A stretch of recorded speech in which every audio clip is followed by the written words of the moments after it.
We are now firmly in the recovery section of our disaster response. And we discussed recently what our grants for reconstruction will be.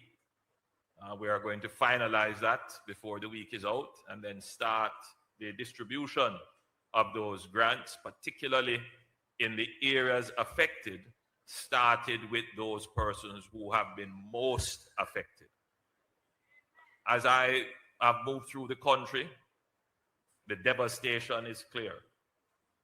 But I want to commend those persons who, from their own resources and their own initiative, have started to rebuild their roofs. Whether it is to put up the tarpaulin, or they have found second zincs and their sheets of zinc and they are putting them on, or they're just doing what they can to restore their dwellings. I encourage you to do what you can. But we know that there are many Jamaicans who simply cannot find the first cent.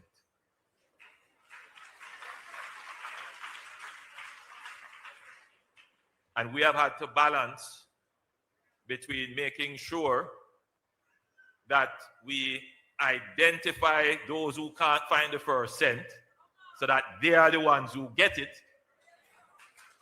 with getting it to them quickly. Because you know they have this thing in Jamaica. Sometimes, you know, you have to be careful that it's not the greedy that get it. You have to make sure it's the needy